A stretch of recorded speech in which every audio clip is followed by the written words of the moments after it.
Hey, it's Dan. Welcome back. You're watching iAllegedly. And you asked for him. You guys got him. More Bob Kudla from Trade Genius. And happy to be here.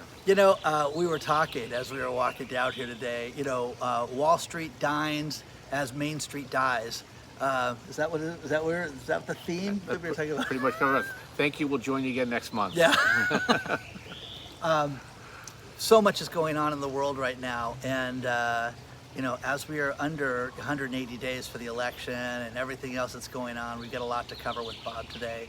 And Bob runs a company called Trade Genius, and I'll talk about them in a little bit. But let's get right into it, man. The stock market, metals, everything right now are just crazy right now. Yeah, so now we're kind of in this chop zone in May. So remember we had the inversion. We thought the market would sell off in March, but didn't sell off till April. And now we're in this May chop, and our expectation is a lot of liquidity is going to come into the market June, July, into August. My personal prediction, what I'm hanging my hat on, is that we'll top anywhere between August 15th and the Fed Jackson Hole meeting that they usually have sometime at the end of August. And the reason being is that I'm not picking that out of the air, is that they're running out of the ability to grow earnings per share. And this next quarter will be the last time they're going to be able to buy back enough shares of stock to drive that. Janet Yellen is also in a pickle here with liquidity. And then also a lot of people want to be out of the stock market for, I think, the most probably consequential election in United States history. So I think you're going to see a lot of people, and I was joking with you, the Republicans want to have a pump because they want to, they fear a Biden second administration because they'll be full-on communist, and the Democrats want to have a pump because they want to show people how great they do. Yeah. And so I think we're going to get a pump, and then we're going to get a dump, and then I think that's going to, and look, my view is that we're kind of already in a recession. So, we'll be in a technical recession by fourth quarter of 2024. And the way the math works in all this is that our yield curve has been inverted now for over 16 days, where it only happened two other times in history. Once it uninverts, meaning that the Fed starts lowering interest rates, is that 1929 and 1974. So both times we've had greater than 50% corrections in the markets, and we think we're going to be due for a third one. And that, just so you guys know, that's a deeper sell-off than 2000 and 2008, which were in the high 40s. So this is going to be a humdinger. Now, it's going to be 50% from I don't know how high. So we can literally have a blow-off top here between now and August. So it could go up another 20% or something crazy. And then we could drop 40% from there, and so which would be 20% of where we're at today. Yeah, because we're pushing up against, in the next couple weeks here, we're pushing up against the March highs, which are the all-time highs. And if we break them, we're really going to, I guarantee, a move up into August. Okay. If we don't break them, then Katie bar the door. I'm wrong, and you better start scrambling fast. Okay. So, if you trade and you make money whether things go up, down, sideways. I mean, I've always been amazed by it. And one thing, Bob runs a program called Trade Genius. And one thing that I always say is come back on and we'll offer the discounts.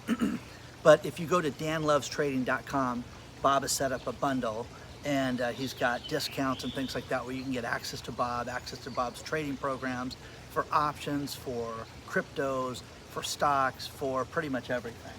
And yeah, and that discount's better than my store discount that you see normally. Even the ones I have is normally as my the discounts that we offer all the time. It's better than that. So it's a really good program for Dan, and it's a good program for you guys, and I think you should take advantage of it. This market is going to get absolutely insane, and I think it's going to take somebody with a little bit of experience here to help people walk through it, because it's not going to be a simple matter of just going to cash, or a simple matter is I'll just short the market. The market's going to look like an arrhythmia patient. Okay, that's how crazy it's going to get. Okay, so we're going to cover gold and silver have done well lately. And do you attribute that to the negative news, or do you attribute it just to people getting themselves a hedge? Or is it, you have to look at everything. You got to look at all the countries buying gold right now. You got to look at Russia buying gold, China buying gold, and the central banks around the world that have purchased more gold lately than ever. Every time I talk about this, the next quarter they buy more gold. So it's do you think it's going to go higher than it is right now? Oh, yeah, undoubtedly. So China has, the Shanghai market now has taken over from New York. And so it's difficult for now the money changers in New York and London to do these massive raids on the paper market. So because the Chinese are actually taking physical. That's why people find it hard to short Bitcoin, because you have to settle in Bitcoin. And now in China, if you try to short the market so much, they'll force your hand and force you to come up with actual physical to satisfy these short positions. So that's what's been putting a bid under gold and silver, and it's just going to get worse for them. But nothing will survive once this big pops up. Nothing's going to survive the initial sell-off. But gold and silver will come out of this next market sell-off in the best possible position to rise higher. Just like in 2008, 2009, gold and silver took off first. Okay. And that's what's going to probably happen here, because there's going to be a loss of faith in all things fiat. All things fiat. Okay. So you guys know how much I love gold and silver, and we've talked about that extensively. But one thing that we also talked about walking down here was the commercial real estate debacle that's happening right now. Bob, with COVID did a lot of good and bad in the economy. A lot of business were started during this time. A lot of people made a lot of money that diversified and did different things. But is the office building dead right now? I mean, are you going to have communal office spaces where people get up, drive for an hour, go to work and pay for parking and all that stuff? I think that's really dead right now, and I think that you're going to have, people hate to go into the office. People are now admitting, I can't stand the people I work with. And but you're seeing all these office buildings that are going for an absolute song. And last week we covered on the channel how the tallest building in Fort Worth, Texas, Burnett Plaza, 40-story office building, that's the big thing that everybody looks at, 3 years ago sold for $121 million, and sold at auction on Thursday for $12.3 million. So Yeah, crazy. it's secular, and you heard of the Rust Belt, right? When the industrial Midwest just disintegrated, this is going to be the glass belt. So all those towers that you see in all the inner cities are all going to be unoccupied for decades. And the big problem is, how are they going to devolve these huge structures? Because a lot of them can't be repurposed just in the way in which they were structured. But here's the bigger problem you have here.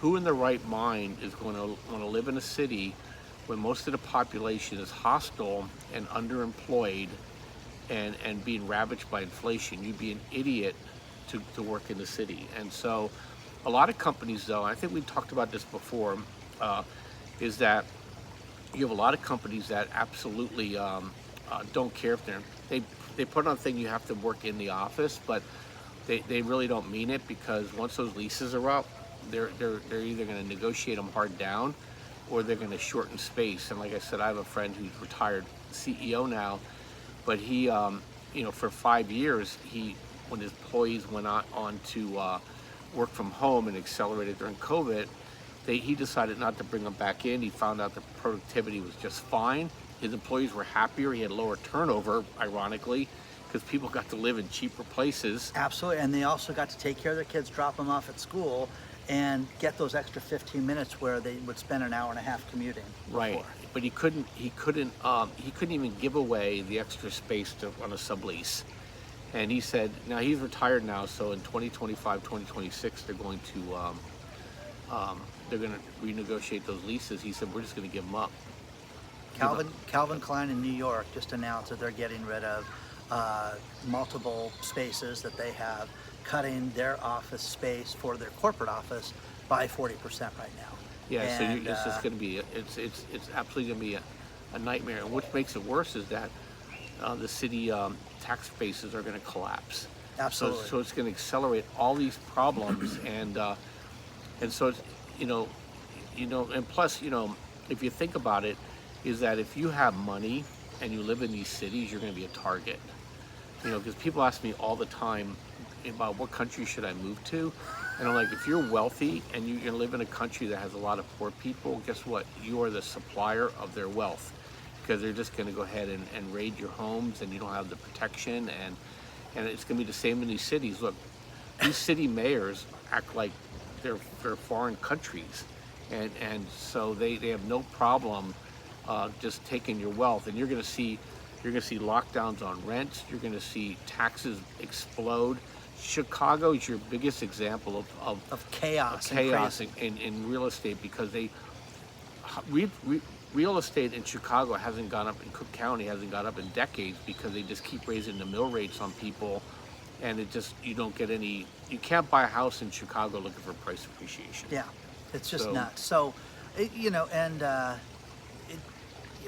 we've talked about security, we've talked about making sure that you're protected, but I haven't seen anything yet. I think you're going to look back at May of 2024 and say those were really good times, and people are having a very difficult time right now, and they're trying to figure this out. But as I was driving here today, I was hearing a news story about San Francisco and San Francisco real estate, where it's 37.8% vacancy. I think it's higher, but even 38% is catastrophic, because when you think about it, there's no dry cleaners open, there's no dress shops, there's no nail salon, no sandwich shop, no liquor store, no pizza place. There's no reason to go downtown to these areas and walk around unless you want to rob somebody, and it's terrible. Yeah, it is awful. I mean, I used to run an office up there, and every night after work, because I'm just up there visiting, you walk around the pier, and you come back up I think Columbus. Yeah, there's such a nice area. It's such a nice area. Now it's just like, you got to be insane to want to do that. But that's just number one. Number two is you have all the people retiring too, so you don't have the same. Everybody thinks this is a cyclical move. This is actually secular, for sure. Yeah, absolutely. So as far as talked about metals, we talked about commercial real estate, residential real estate. One thing that you're starting to see, and I covered this last week, and you're starting to see pockets where people had lower loans, get in with 5% down and things like that. In the South, there is a majority of states, Kentucky and state Louisiana, states like that have Oklahoma, states that they have more people that are in negative equity, where the mortgages are more than the house is worth. And that's a huge problem too, because again, you're going to see people just walk away from their homes. Yeah, and Fannie is going to allow people to take second mortgages out now too. So just like in 2008, we never learned anything. But I'll give you another stat that'll scare the heck out of you. 40% of the Russell 2000, they don't earn a profit. And so 40% of 2,000 companies don't earn a profit. That's right. And what's happening now is, with credit tightening, they can't paper it over by just keep getting endless loans. And they say a rolling loan never defaults, and so now they can't roll these loans anymore.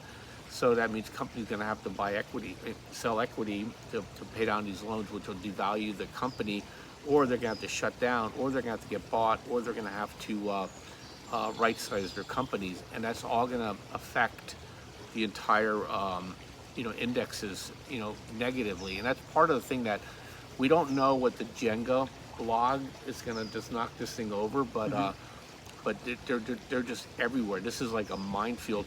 It's like a Black Swan convention coming up. So okay, I love that. Okay, so there's so much chaos that it could be anything. Anything.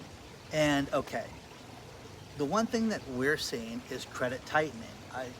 We've talked about my friends that own the foreclosure companies, and with commercial, think about this, guys. Going to knock on some stranger's door and post his house, take the photos, do everything you have to do on a foreclosure, and how dangerous that is over a building, over a hotel, and all these other places where you can literally take a piece of tape, lick it, stand there from the street, and nobody's going to shoot at you or do anything or chase you in front of an office building. It's just not going to happen.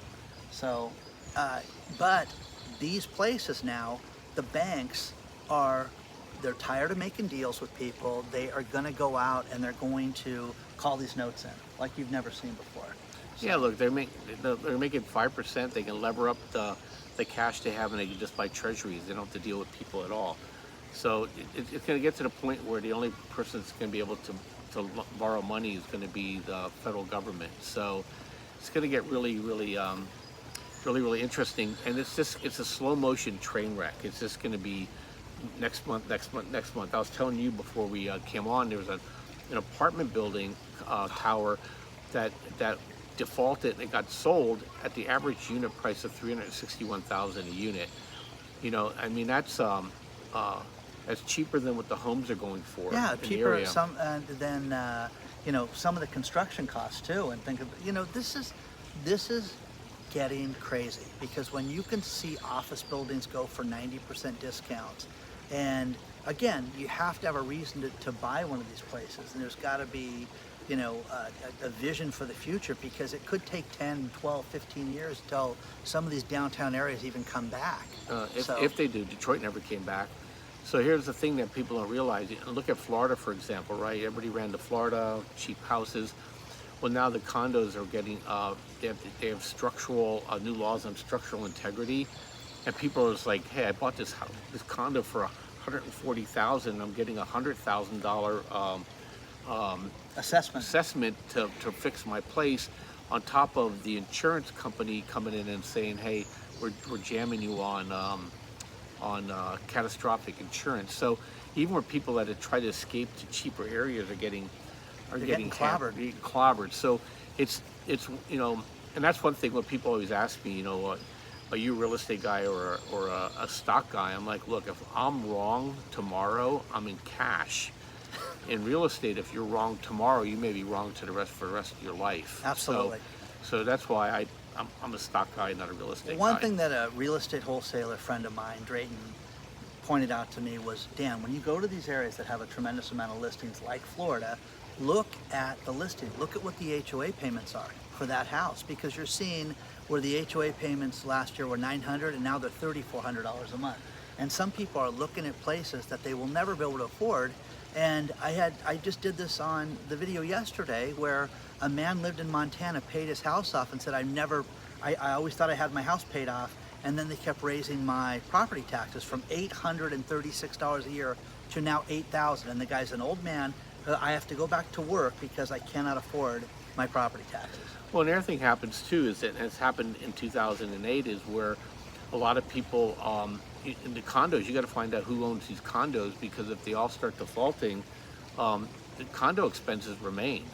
Yeah. And so you may get double, triple, quadruple assessed because all these people defaulted on their properties and they're stuck in bank hell, and so there's a lot of things to worry about. And I don't think, and this is the problem most people have. I have it with listening to people that trade with me, people that do real estate, is people don't understand second order effects.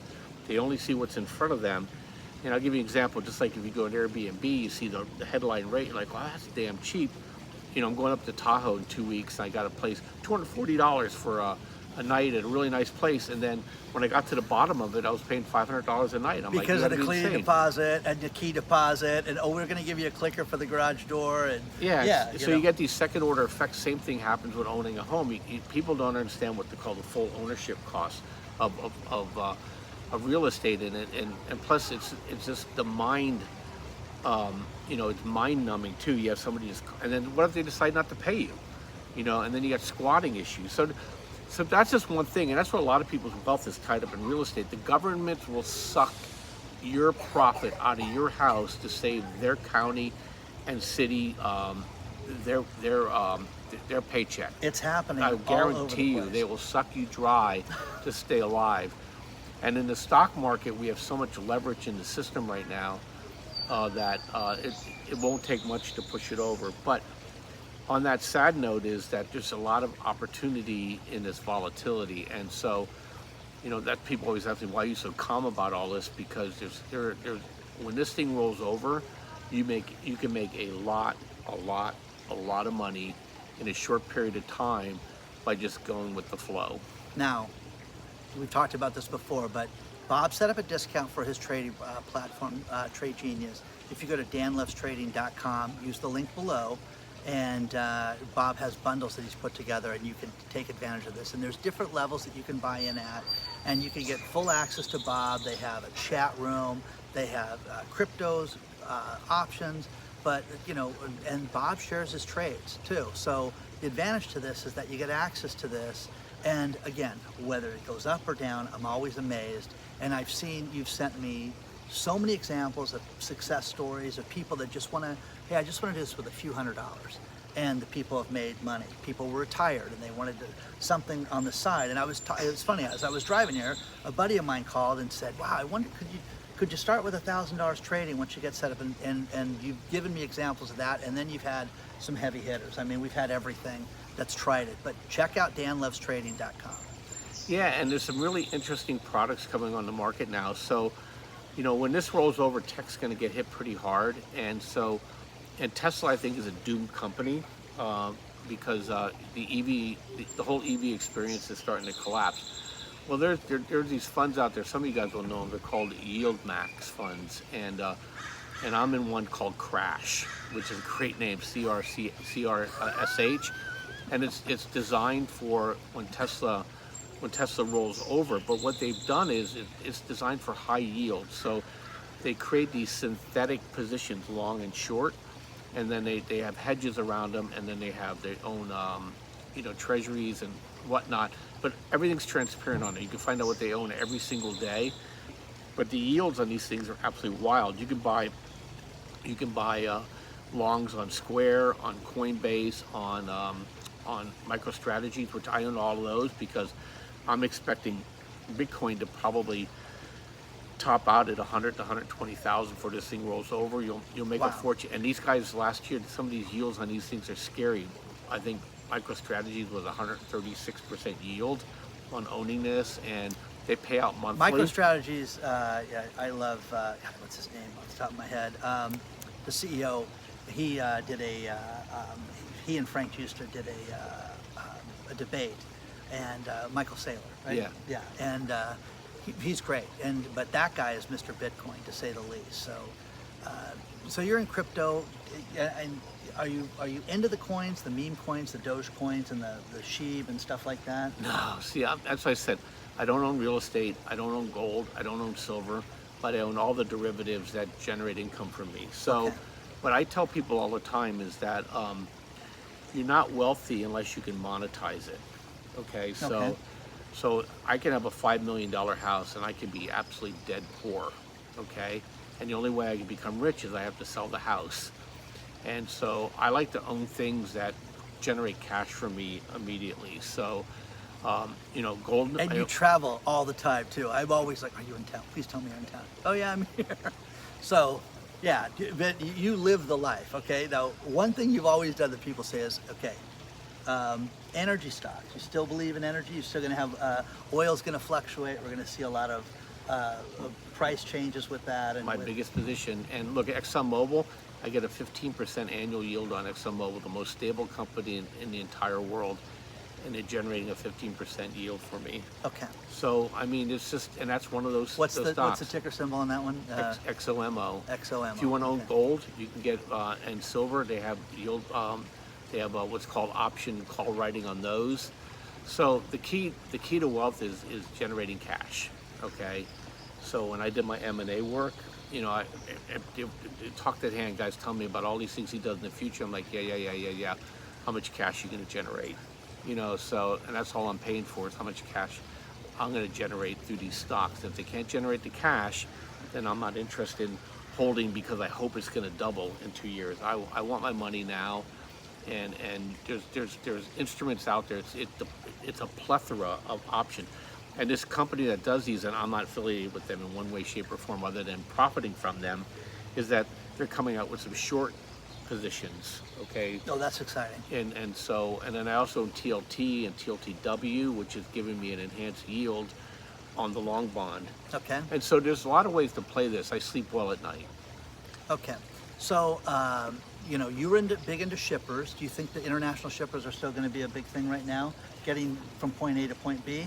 They're still rocking along. I've owned all my shippers I owned except for one, and then but when I do roll over, I will sell all my shippers. Okay, and then And those yields are 8 to 15%. okay, what do you feel about, you know, FedEx and UPS and stuff like that? Is that I haven't traded them in years. okay?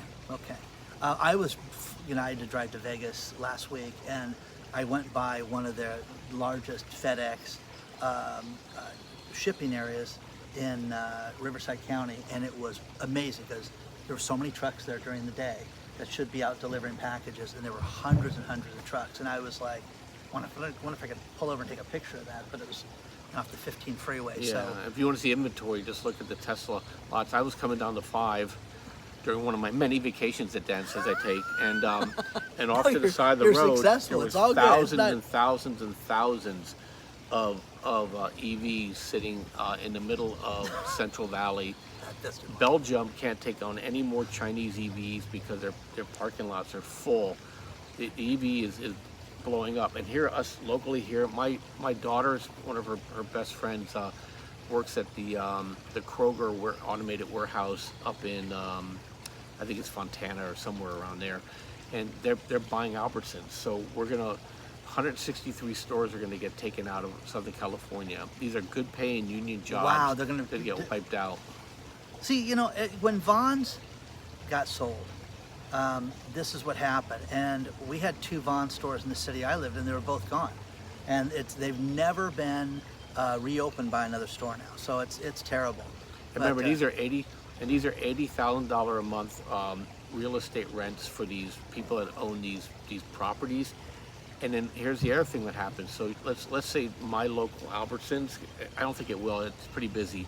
If that shuts down, there's nothing that's going to replace that. Okay. Nothing. So everybody else in that complex has a clause in their lease saying if that anchor tenant leaves, they get rent reductions. Oh. Because the only reason why they paid so much rent was because the way it was pitched to them is Albertsons here is going to draw people in. They're going to bleed over and buy your stuff. Wow.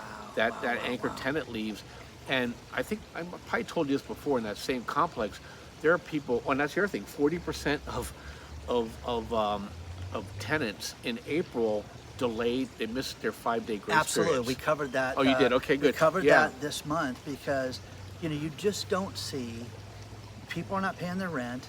People are, you know, credit card debt is exploding right now. I covered that yesterday's video. Maxed out. And people are just borrowing more to get by right now. And I tell everybody, don't get out of that debt cycle. Sell things. Do what you can to get yourself out of debt.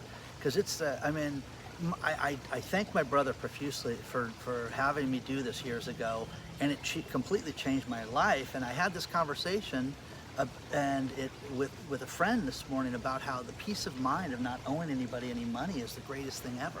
Yeah, and some advice I'd give you is if you think you're going to have to default, I would actually literally spend a little bit of money and talk to a bankruptcy attorney, because you can get yourself caught in a fraud situation if you just were lackadaisical about how much money you made when you took on the credit card. So, and also Get the advice. Yeah. Pay for the consultation. basic consultation, because you know you could jam up your cards and then walk away, and that's called a fraudulent conveyance. So there's right ways and wrong ways about doing these things, and if you have to, you have to, but make sure you do it the right way so you don't give anybody any wiggle room to accuse sue you. of being fraudulent. Yeah, because they will. And the other thing is, if you've done anything with the SBA, any of the EIDL, PPP loans, or anything like that, oh well, the company went down for the count. Make sure you're okay and talk to somebody, get some advice, because so many people now are getting sued, and the feds are showing up. And you've signed things when you got those loans that they had agreed to audit times and things like that they could go back for multiple years. So you don't want a Department of Justice investigation after you for, you know, your business failing. Well, a lot of Things are bad enough. SBAs have you either cross collateralize or you take on a personal guarantee. So Yeah. yeah, and the EIDL loans, you know, I don't know what people were thinking, but the interesting thing about that though is that caused a big spike in liquidity. We have now negative savings. That money's all gone. It evaporated. It evaporated in the hands of a very, very few, very, very wealthy people. And in and of itself, that doesn't trouble me. It's just that really wealthy people don't create velocity in the economy. Okay. So like if you and I we're sitting back and we get nervous. I won't go to cash. I'll go to 90-day treasuries and get 4.5%, 5% on my money and just sit back, and just watch. But I'm not generating any economic activity. Again, if you want to trade, you want access to him, that's worth doing and getting that input in your life. And okay, banks right now, we'll finish it with this. The banking stocks, as I was driving here and we were talking about the real estate, they were talking about how there's 31 banks that could be in trouble. I heard 282 that didn't pass the stress test. Now you've got 31 that are on the in a jeopardy situation. They could close. And I've had people write me over the course of the last week with banks I've never heard of. These small little banks, they're 6 branches, and people need to protect themselves because a lot of these places could go down. And what is your bank exposed to? Is it auto loans? Is it commercial real estate? They do something to generate income, and you need to know what the answer is. And if they won't tell you, get out of there. Yeah, especially if you own a business, you can find yourself being an unprotected creditor, and you can't make payroll for your company. So you got to be really careful about how you do those things. Look, you got to go with the globally important banks. What they call them, the GFIBs or the GSOLs, whatever it is. Because they'll be protected. Wells Fargo, Bank of America, J.P. Morgan, Chase, and Citicorp, and there's probably 1 or 2 others. They'll be protected at all costs. But and one of those could be in big trouble, but you could see it get taken over and merge with somebody else. Yeah, but they'll need 5 or 6 of them. But everybody else is fair game, and they want that too. Look, the federal government would rather deal with fewer people that they can have more influence over than dealing with a rowdy crowd of 6,000 banks. Yeah. So, and these small banks are in trouble because they have to take on less credit-worthy clients. Because remember, you go to J.P. Morgan first, because they have the better rates, and then you find out, well, you're not going to qualify. So then you go down to this credit union, and they'll hold their nose and they'll take a shot on you. Yeah. And so, yeah, the banks are going to, when this thing rolls over, it's going to be there'll be a short-term gain on those because there'll be a yield play there, but long-term pain. Just have to look at what happened between 2007 and 2008, and the big hint you're going to get, if you want to know when to absolutely get out of the markets, is the first time Jerome Powell cuts rates. You're going to, we've never avoided a market sell-off in an economic recession after the first rate cut. Okay. So that's when you know. If you delay till then, get ready for the what do you call it? Black Swan Festival. I love that. Okay. Please take a look at danlovestrading.com to get access to Bob. He's put together all these discounts through Trade Genius. He's done this a tremendous amount of time, and he is an expert in this, and his partners are great. They cover everything from crypto stocks, options, metals, everything. They know it all, and you need to take a look at that. If that interests you, take a look at it today. danlovestrading.com. Use the link below. And please do not forget to like the video. Please don't forget to comment. And again, when you guys send me questions, I send them over to Bob, and he loves those. So please feel free to reach out. And thank you, sir, so much. Yeah, you're welcome. You want to talk about Sharia law loans? Yeah, okay. You know what? I've always people that write me about Sharia law loans. Let's finish it with Sharia law loans real quick. Yeah, so people ask does the Muslim community have it right because they don't charge interest on a loan? But what they do is like a zero coupon bond. Okay. You actually are going to pay more back. Your principal will be higher than the money they give you. So it's a distinction without a difference. So if somebody borrows $100,000, they're going to have a larger loan to pay back.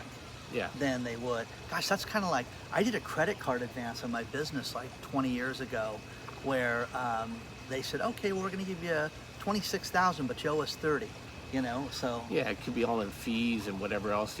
Don't let anybody fool you. Nobody gives money away for free. Okay. Please don't forget to hit the like button. Please don't forget to subscribe to the channel.